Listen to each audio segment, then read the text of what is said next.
Hello and welcome to a new video. As you can see, I'm on Mount Eden again, as I've been for a few other videos, but today it's the typical Auckland weather and we have 1 minute sunshine and 1 minute rain, and it's all just grey. Normally you can see stuff over there, not today.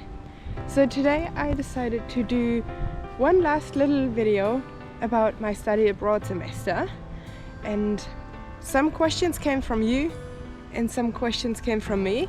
And the first one is, what do I even study? And that is easy to answer, as I study geography, and here in Auckland I did classes in geography, geology and earth sciences. The next question is, what differences between the German and New Zealand uni I noticed. I have two questions here on my phone, and that is actually a very good question. First of all, the biggest difference was in the orientation week at home. Orientation week is just to get you used to uni, meet new people and drinking. And here we had huge welcoming lectures and everyone was really friendly. We had an amazing race that we did in the city to get to know the city of Auckland, and all the teachers on the first day of meeting new students were like, "Hi, I'm that and that," and they always just said their first name. And in Germany, people and teachers or professors never tell you the first name in the beginning. You always have to call them with their surname and a title. And so it was really relaxed and really welcoming here. So I really enjoyed that. Another big difference was that my uni at home, Marburg, is really small, and so we sometimes have just around 100 new students in orientation week at my faculty, and here we were over 1,000 international students, and then all the first semester students as well. So here were several thousand of new students, and that was a big change for me because I'm not used to a big uni like that. I think the biggest differences were that in Germany it's a lot more organized and strict and focused on titles and rules, and here I found it was really nice and relaxed. Everyone was really friendly. The teachers were super motivating. Alright, next question. The rain has stopped again. Did you have difficulty switching to English uni? No, I didn't have difficulty switching to English uni. Like the language was no problem, but I've been here before, so I'm sort of used to that. It was just weird to get used to the new system and the new way of lectures and all that stuff that they do differently here. So they do mostly weekly assignments, and they have studio lectures where mostly the students talk, and that's not so much lecturer, which I don't have at home. At home I have a lecturer and he talks and we listen and we write stuff down and he just keeps talking, or she. And here they do studio lectures where you have tasks in between. So that was difficult to get used to, but then it was fine in the end, and it was sort of normal, and it is actually really nice because you can ask way more questions and it feels more normal to ask questions. The next question is actually the most common one that everyone asks me, and that is, why New Zealand? And there's several reasons for that. For once, I absolutely love the country, and since my last journey after school I have a lot of friends over here, so it was nice to be able to see them all again. And also, if you study geography, New Zealand is like the perfect country to go to because they have all of it. They have volcanoes, falls, mountains, oceans, cliffs, fossils. There's just everything. So yeah, so I really hope to just be able to go on a few field trips because I couldn't do that when I was at home due to COVID, and that worked out perfectly. And now the sun is back. And that is another reason. You can have all seasons in one day and it's still nice. So now the sun is back, you can see the Sky Tower. New Zealand, because it has all I need to study geography, and friends. I have so many friends here that made that stay really, really cool. Alright, next question. As you can see, probably it's still sunny, but it's also raining. So there will be a rainbow somewhere soon. I got asked this question by one of my friends that I met here, because he will be going on a study abroad semester as well. And he wants to know strategies for making friends and finding a sense of community.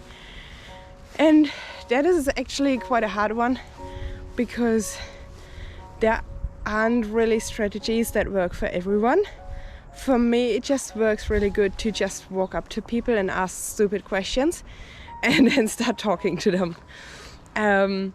Or go and become part of clubs or sport activities or anything. It is really helpful to go to orientation week things. Oh no, it's gonna be raining. So orientation week helps a lot because you meet all the new people. Also, if you live in halls, it's easy. But I would say the biggest thing is just talk to people, be open-minded, be happy, and just try and find people that want to do activities that you like to. And then that's gonna be very easy to find people that you get along with. I think the sense of community comes after a while. As long as you start making friends in like the first week or two, and you find at least one person each class that you get along with, you're fine. I found here that I talked to one person in a class, and in the end I had about 5 people in each class that I would call my friends. The next question is, how did I find and organize the semester and the financial aspect? So I found out about the opportunity to study here in Auckland during my orientation week and first semester, so 4 years ago nearly. And then I decided to look into it more, and I applied, and I would have gotten in, but then COVID happened. So they sort of said, yeah, we would take you, but you can't enter the country. So I was sort of put on hold for another semester, and then it happened again and again and again and again. My international office at home helped me a lot, so they were great. At some point a friend worked there, so that made it even easier. And then finally last year they gave me the all good that I could start my semester and actually start booking my classes and my flights and accommodation and all that. I had worked previously, which allowed me to buy the flight tickets and my visa and insurance and all that. For the still quite big fees that I had to pay to study here, I did get help from my family. And then I also have financial state aid from Germany, which is called BAföG, Auslands-BAföG. So and the financial state aid that I get in Germany, but from a different office specialized on the specific country that you go to. So that made it possible for me to go here, because without that I would not have had enough money to do it, because it's still quite expensive, even though I did have reduced student fees from a partner university program. It was quite chaotic to organize that semester, because there's a few things that you get explained really good and others that you just have to figure out yourself. But yeah, in the end it all worked out. I got here, I had a great semester, and I'm really happy I did it, even though it was really stressy. So if you want to do a study abroad semester, don't expect it to be easy. expect it to be really hard and just keep going. And sometimes you just have to keep asking until they answer you, so you understand it. I hope you can understand me. The next question is, was the semester as you expected it? Yes and no. I was quite stressed about the exams that were waiting at the end for 2 of the classes, because I hadn't done exams in the last 2 semesters at home. So, and I don't really like stressy situations. I'm just not good with that. I tend to have blackouts and stuff. So I was a bit stressed and hoped that they would be nice.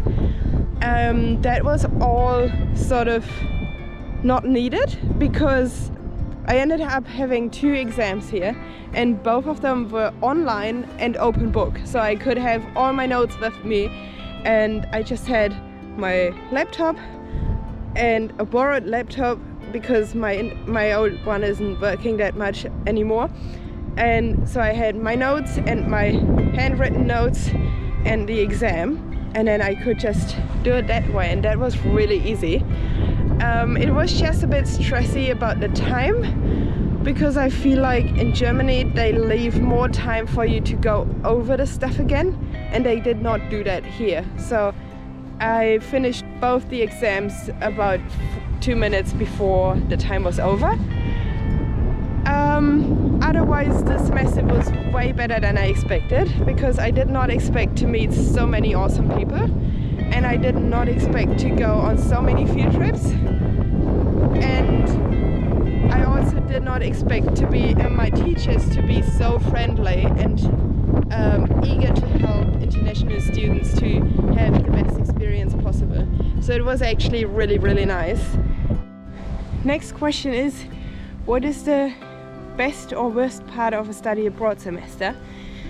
The best part, I think, is it widens your horizon.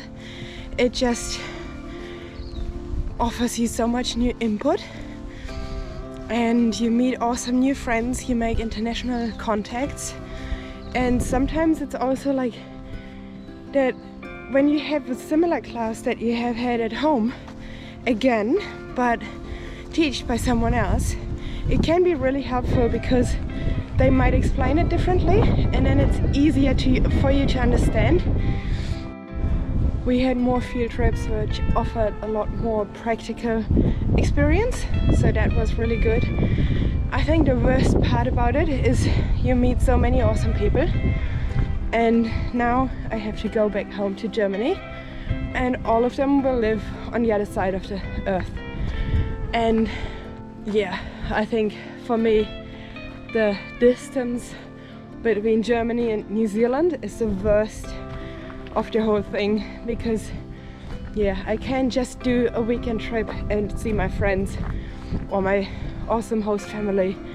Another question is, where did you stay during the semester? And that is a good question. I did apply for the uni housing, but to be honest, with the money that I have available, I would not have been able to afford that. I was lucky enough, because I was here before, that I asked friends from last time, so I stayed with them and had a host family, and that was really, really nice. Even though I like to go on solo journeys, it's always nice if you have the chance to go home to somewhere and have people waiting for you and helping you if you need to. So that was really nice for me. And here behind me you can see the crater of Mount Eden. Down there you can walk up, and then all around, and over there it's sunny, there it's raining, there it's raining and there over there is Rangitoto Island. And as we are at the top, as you can see behind me, I have the last question, and that is, how did you prepare to move over, and things you did that you wouldn't do again? I did not really prepare that much to move here, because we were still moving houses back at home. So literally until 3 hours before I left, I was also moving houses. So I only packed what I thought I would need. So I took camping stuff, I took riding stuff for horse riding, and a few things for uni that might be useful. And then I of course had to organize my insurance and my plane tickets and yeah, transport, accommodation and all that.